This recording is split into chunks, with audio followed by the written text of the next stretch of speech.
Okay, so this is Randall Rouser. Randall's a good guy. I haven't had any issues with Randall. He seems to be relatively well informed on most topics that he decides that he actually wants to talk about. He's also very amicable to conversation. SJ, I have also had conversations with on stream. You may or may not be familiar with her. She is a teacher. She also is sometimes a nightmare to fucking have a conversation with. SJ also has a very bad reputation for saying kind of horrific shit. So, abortion is demonic. Tentative apologist retweeted that and said, Randall. Randall has a YouTube channel if you're interested in checking out Christian apologetics from like it's a little bit of a better fucking direction than some others. Imagine telling women that ectopic pregnancy, whose life was saved by an abortion, that the procedure was demonic. It's tragic that the pro-life movement is dominated by extremist voices like this. So you'll notice he's not being anti-pro-life here. He's saying that the pro-life movement is dominated by extremism. SJ comes swinging in with her fucking... Of course she's got a paid check mark, because of course she fucking does. No one is doing that, Randall. Except the person he's retweeting. The pro-life movement isn't going after miscarriages or ectopic pregnancies. Those types of pregnancies fail without the choice of the mother. The pro-life movement rejects the mom's intentional and willful killing of her unborn, inconvenient child. Please see ACOG's statement link below and clarify for me which abortions you believe are demonic and which are not. Facts are important understanding ectopic pregnancies. Ectopic pregnancy occurs when a fertilized egg implants and grows in a location that cannot support the pregnancy. So, like, in a fallopian tube. Almost all ectopic pregnancies are more than 90% occur outside of the uterine cavity in a fallopian tube. But they can also implant in the abdomen, cervix, ovary, and cesarean scar. An ectopic pregnancy in any location is life-threatening. This is because as the pregnancy grows, it can cause the structure where it is implanted to burst or rupture. A rupture can cause major internal bleeding and is a life-threatening emergency that requires urgent surgery. Ectopic pregnancies are life-threatening, and neither the mother nor the baby survive them. Mixing these up with pregnancies where both mom and baby can survive makes no sense to me. I haven't seen other pro-lifers claiming women need to keep babies in ectopic pregnancies, but if there are some, these do not include me. So then you disagree with the unqualified statement that abortion is demonic. I disagree because that also includes spontaneous abortions? I'm sorry, what is a spontaneous abortion? I've spontaneously aborted. The fuck? That's not a thing?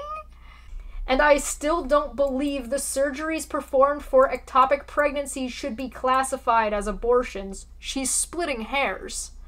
That said, I firmly believe that taking the life of unborn inconvenient babies is evil and demonic when those babies could be given life. Of course, she doesn't give two shits about what life that would look like, what that life would look like, but what the fuck ever.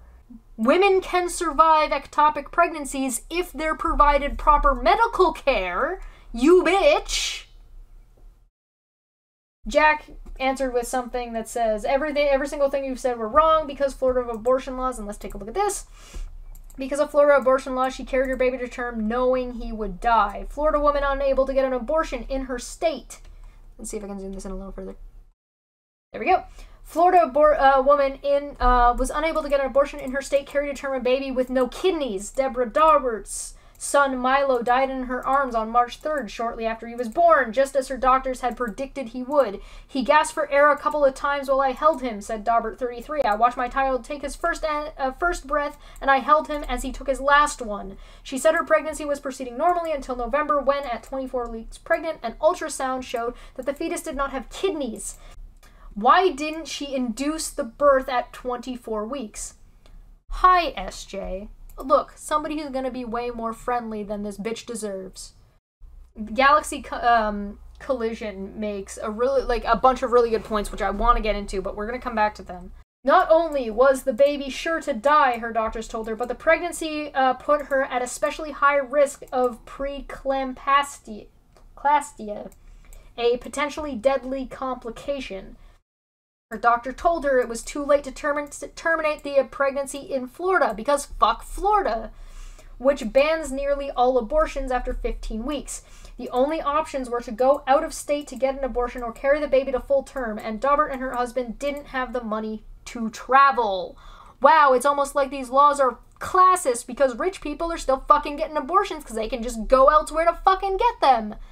What followed was an agonizing 13 weeks of carrying a baby she knew would die and worrying about her own health. It left Daubert with severe anxiety and depression for the first time in her life. Florida laws allow abortions up to 15 weeks if two doctors can confirm the diagnosis of a fatal fetal anomaly, abnormality, in writing, but doctors in Florida and states with similar laws have been hesitant to terminate such pregnancy for fear someone will question whether the abnormality was truly fatal. The penalties for violating the laws are severe. Doctors can go to prison and face hefty fines and legal fees. And this completely ignores what's happening is that doctors are no longer working in Florida because there's no point in fucking working in states like this, because if they work in state like this, they cannot perform and just have to watch people suffer and fucking die over and over and over and over again, because that's a thing that's good for doctors, right?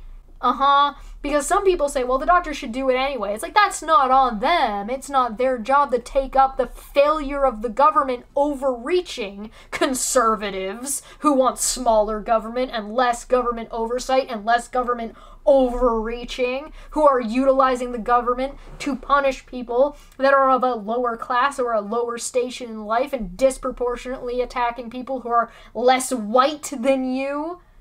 Fuck you. Hi, SJ. I think I can help here. It looks like you're asking why didn't she abort the baby at 24 weeks, because that's what inducing labor to a fetus that would immediately die outside of the womb would technically be. If you read the article, you learn that the fetus had no kidneys.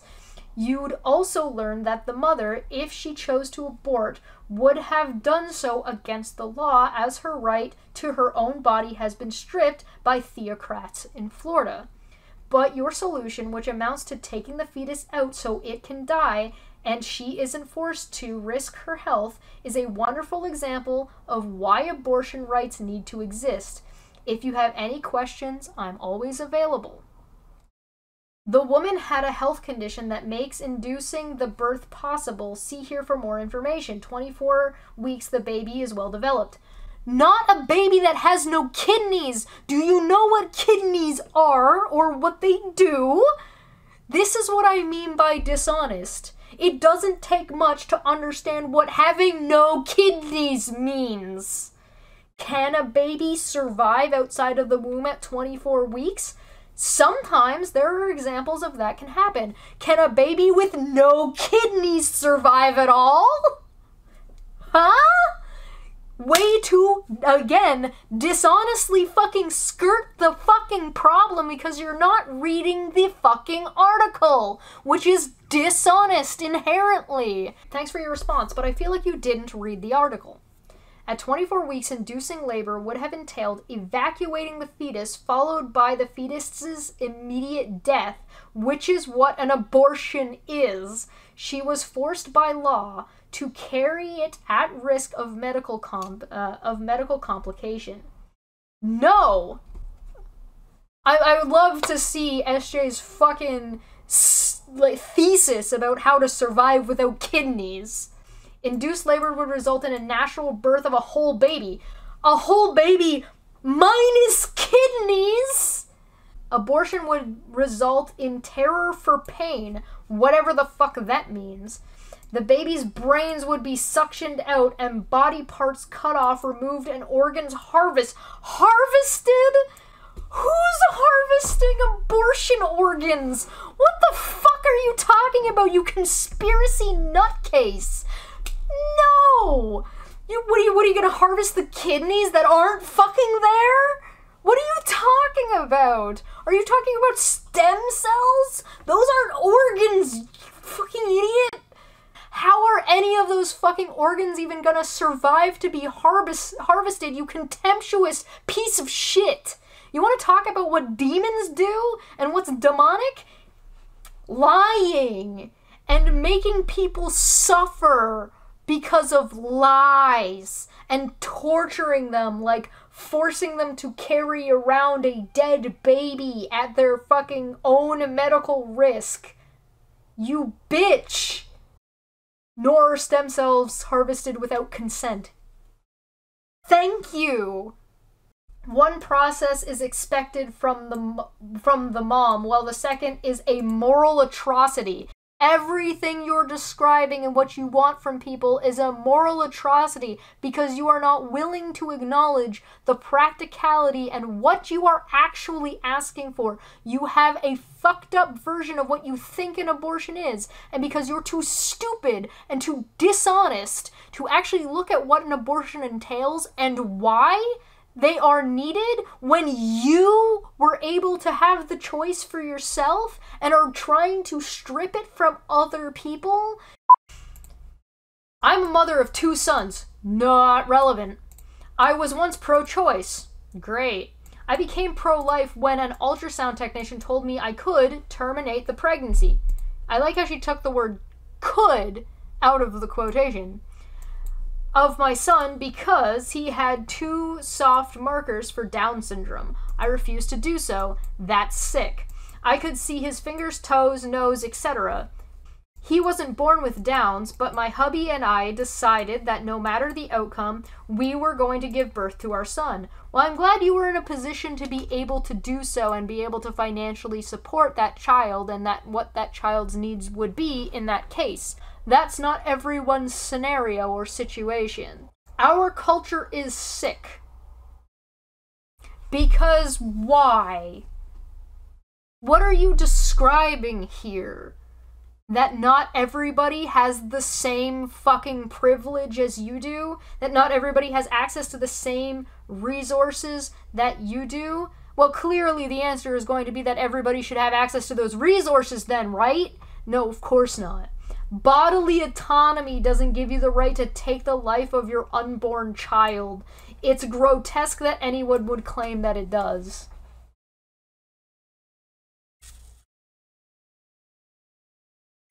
I'm glad you were given a choice, but the fact that you're using your privileged position, both financially and like living in a state that allowed you to do this, to then remove that and guilt trip people who don't have that privilege is fucking disgusting. You want to talk about what's sick in our culture and what's grotesque and that people that do otherwise are just disgusting human beings? Are people like this.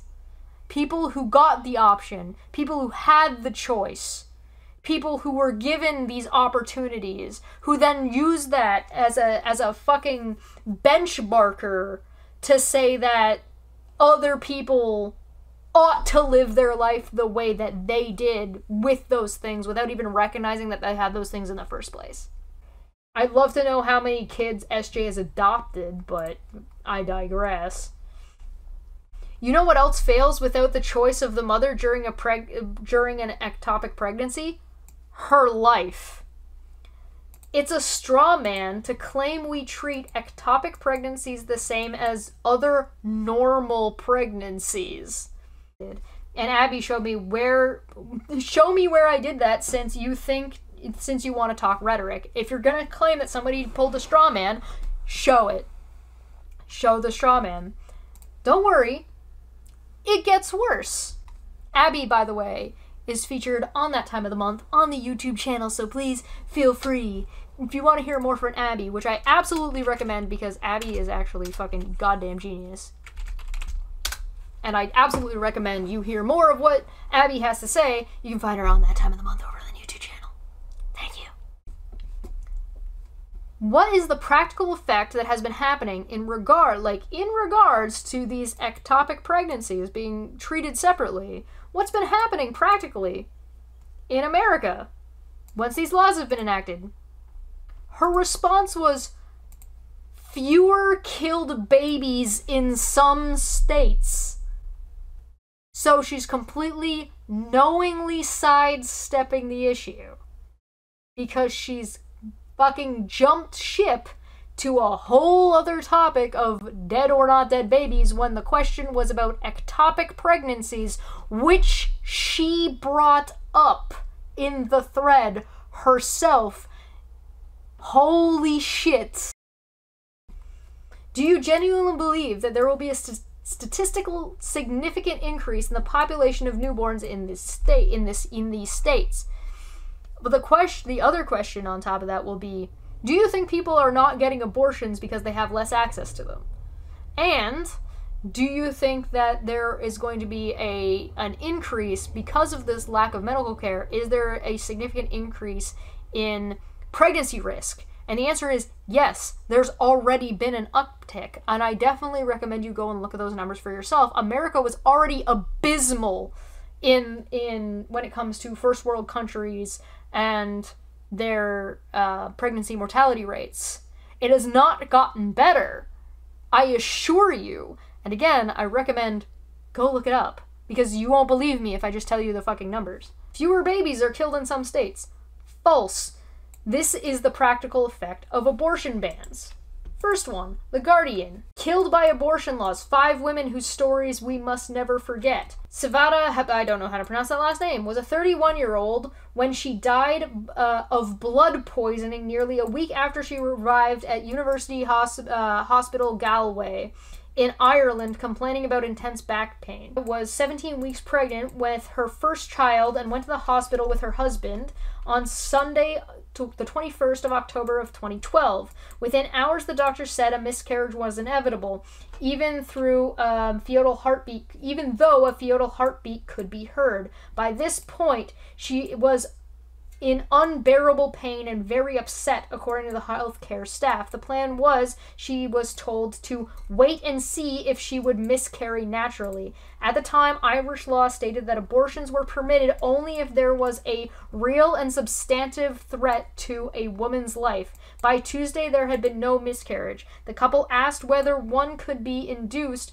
but were told by the doctor, under Irish law, if there is no evidence of risk of the life of the mother, our hands are tied so long as there is a fetal heartbeat. She developed a high fever on Wednesday morning. The medical team diagnosed infection and later septic shock. Her condition was deteriorating rapidly. A plan was made but not enacted to give her a drug to induce abortion. According to the Health Service executive inquiry, by this point, the death of the fetus was certain and the appropriate treatment was to terminate the pregnancy because of the risk to her life. She spontaneously miscarried mid-afternoon on Wednesday and was admitted to intensive care. She was now critically ill with severe sepsis and multiple organ failure. She suffered a cardiac arrest and died in the early hours of Sunday, October 28th, almost a week after being admitted. The case sparked outrage in Ireland. 2. Olga, 22, waited in pain for hours at a hospital ward in 2006. She had already been turned away from one hospital, but arrived at the next one with proof that she needed urgent care. An ultrasound scan from a private clinic that showed an ectopic pregnancy was rupturing her fallopian tube. The fertilized egg had implanted itself outside of her womb, and the embryo, at about 6 weeks old, could not survive but was threatening her life. She was bleeding to death. Doctors delayed treatment, fearful of the repercussions of the ban on therapeutic abortions that had been introduced only months earlier. In November 2006, By the time they took Rise for surgery, it was too late. The 22-year-old law student who had celebrated her wedding only 2 months earlier suffered repeated heart attacks during the operation and died from cerebral arrest due to hemorrhaging. Isabella, Poland. The morning before her death, Isabella texted her mother from the hospital. The child weighs 485 grams. For now, because of the abortion law, I have to stay in bed and they can't do anything, she wrote. They will wait for the baby to die or for something to start happening. If it doesn't, then great, I can expect sepsis. When her water broke at 22 weeks, Isabella thought it was stress. She had spent the day at the hospital with her 9-year-old daughter who had fallen from her scooter. Isabella was taken to hospital the next day, though no treatment was undertaken until the next morning. Quote, they can't do anything because it'll look like they did it on purpose, she texted her mother, to explain why the doctors did not inducing the birth hours after the water broke. They have to wait until it happens on its own, and if it doesn't, then we're waiting for the heartbeat to stop, or the heart to stop beating, she wrote. The woman is like an incubator, and the baby is suffering too. It has nothing to breathe with. According to Polish law introduced in 2021, abortion is legal to save the health or life of the mother and in cases where the pregnancy is a result of rape. Previously, the procedure could also be legally carried out in cases of severe fetal abnormalities. Although the doctors could have legally aborted, they chose not to until it was too late. The law that would have allowed them to do this was, quote, difficult to apply in practice, the lawyer representing Isabella's family in court against the hospital said.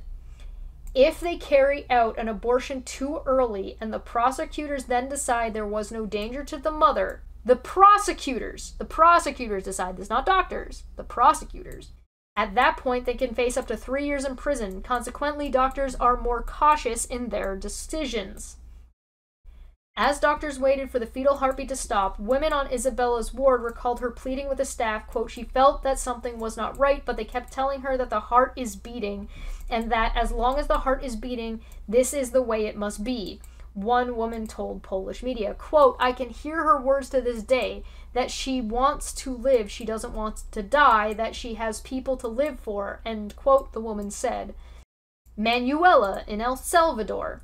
A mother of 2 from El Salvador did what most people do when they fall ill while pregnant in 2008. She went to a hospital. Tragically, she miscarried, but instead of medical and social support, she was handcuffed to her hospital bed and interrogated by police. Manuela, 33, whose full name has never been made public, was charged with aggravated homicide under El Salvador's draconian anti-abortion laws and sentenced to 30 years in prison. She died of cancer 2 years later, a disease that activists say was ignored and left untreated during her incarceration. That was the first link that Feline provided.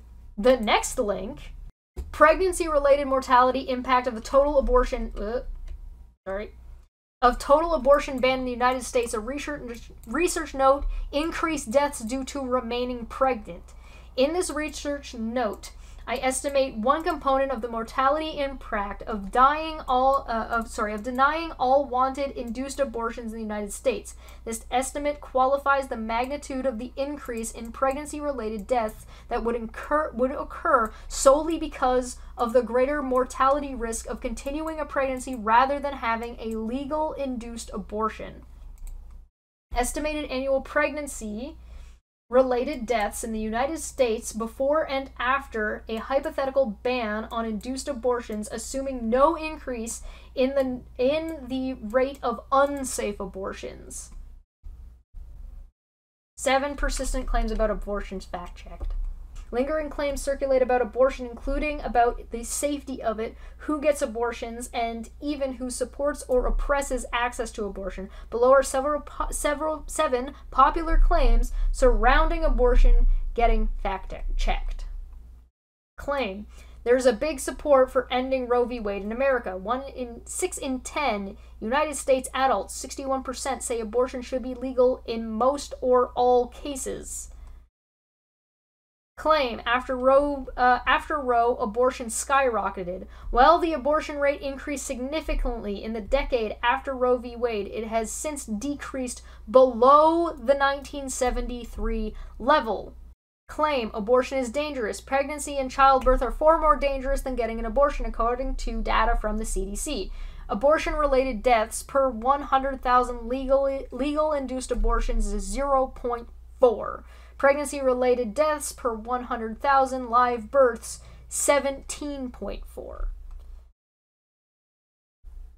Claim the only people getting abortions are straight cisgendered women. About 500 transgender or non-binary people had abortions in 2017. Claim people are getting abortions late in pregnancy. Over 90% of abortions happen in the first trimester by 13 weeks. Less than 6 weeks is at 43%, 7 to 9 is at 36%, 10 to 13 is at 13%, 3% is at 14 to 15, 16 to 17 is at 2%, 18 to 20 is at 2%, and greater than 21 is 1%. Fetus feel pain early in pregnancy. Medical researchers agree a fetus is not capable of experiencing pain until the third trimester, somewhere between 29 or 31 weeks. Despite this, 16 states have passed abortion bans based on the notion that fetuses experience pain at or around 22 weeks. Here is the fucking list of states if you care. Claim people who are religious don't get abortion. More than 60%, 60% of abortion patients have a religious affiliation. My response to this dishonest as fuck answer, nice dodge, way to be a complete dishonest bitch, SJ. Tell me that you exactly know that women who need life-saving abortions are being denied them. Fuck off. Chesh, we've interacted in positive ways before, so I'm not blocking you yet for this clearly hostile tweet. I'm standing up for all rather than some when I stand up for innocent, unborn, inconvenient babies. You know, it's awfully nice that you're standing up for people who can't speak for themselves, SJ. When you got the option, when you got the choice, when you had decisions that you got to make and were in a position that you could even make that decision and you didn't really have no choice in the matter. It's awfully nice of you to, you know, let the rest of us plebeians know that from your place of privilege and moral superiority that you're going to speak for someone who can't speak for themselves. How brave and honest of you. Tentative apologist popped in. Chesh is referring to cases like the following. If you are not aware of these cases, fair enough. You know them now and should adjust your public statements accordingly. This is savage. This right here is savage from Randall because he's being nice by giving her the out of being ignorant as fuck, which I know she's not based on this fucking answer, because if she was being honest, she would say, oh, I actually don't know what the effects are, or the effects are this. No, she dodged it entirely, meaning she knows she can't fucking honestly answer, so she didn't. But Randall's being the charitable one, which is good for him. He should be. 2 hospitals broke the law by denying abortion, U.S. health officials. The hospitals in Kansas, Missouri are now being probed by the Department of Health and Human Services, or HHS. The investigation is the first of its kind to be launched since the Supreme Court invalidated the national right to an abortion last year. Numerous states have issued regulations and bans on abortion since that ruling. After the Supreme Court ruling, the White House warned hospitals that doctors must provide abortions if the health of the patient is at risk, even in states that have banned abortions. Hospitals that receive federal funding can be investigated for violating the law known as the Emergency Medical Treatment and Labor Act, EMTALA. Fortunately, this patient survived. Quote, fortunately, this patient survived, but she should never have gone through the terrifying ordeal she experienced in the first place. HHS Secretary Xavier Becerra, I don't know if I'm pronouncing that correctly, but that's what I'm saying, in a statement seen by BBC News. Quote, we want her and every patient out there like her to know that we will do everything we can to protect their lives and health and to investigate and enforce the law to its fullest extent of our legal authority in accordance with orders from the court. According to the National Women's Law Center, which pushed for the investigation, patient Melissa Farmer was denied care by Freeman Hospital West in Joplin, Missouri, and the University of Kansas Health Systems in Kansas City, Kansas. In August, Miss Farmer was 18 weeks pregnant. She experienced preterm premature rupture of membranes, putting her at risk of severe blood loss, sepsis, or death. She ultimately had to travel to an abortion clinic in Illinois after being denied treatment by the two hospitals. Great. Fucking wonderful. SJ's response to this was, I don't understand why hospitals wouldn't induce labor or perform C-sections in these types of cases.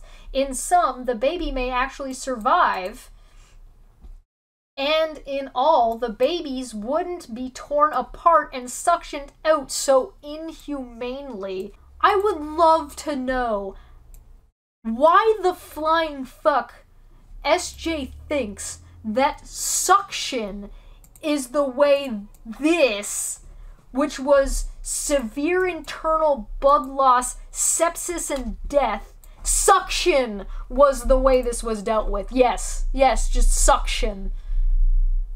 Suction in a blender. That's what it is. That's how you deal with sepsis, right? That's how you deal with a preterm premature rupture to membranes. Right? I reiterate, this person is a teacher. Are you fucking kidding me, SJ? So of course, this is not what happened. Duh. If you think about it for 30 seconds or, bother to read anything that is being told to you that doesn't just conform with whatever the fuck you believe in the first place. She went on to then go, attention OBGYN doctors. On Twitter, if a pregnant mom or her unborn baby are at severe risk of death, why wouldn't C-sections or induced labor be preferable to abortion? So she completely misrepresents the article that was given. The article that specified that the issue was a preterm premature rupture of membranes. And she frames this as a C-section or induced labor be preferable to abortions.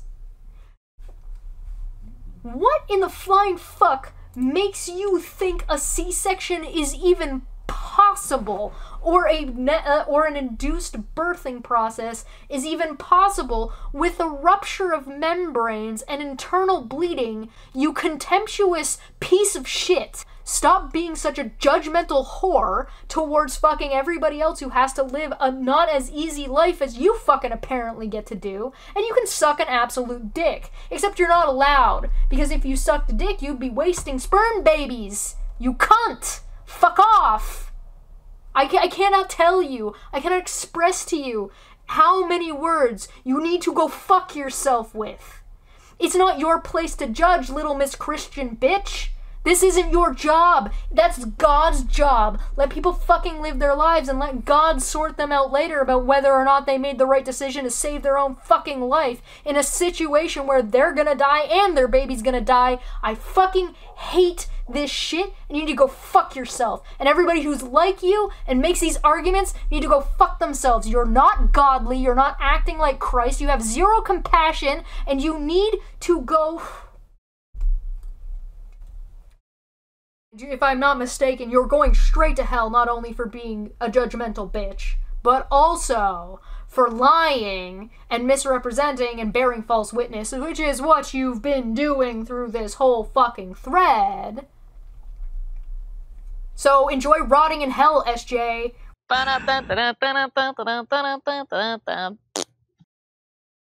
To be clear, you're a contemptuous cunt, and you can go fuck yourself. You're a demonic, immoral piece of shit, and you're going to burn in hell for your behavior and for pushing this kind of shit and voting for it and actively taking part in the harming of women across the fucking country and the harming of babies across the fucking country and the harming of families and the tearing apart of families and children by pushing them into these kinds of fucking scenarios without a fucking thought for them, you fucking immoral, I think I said demonic already, and empathy lacking piece of garbage. Whew.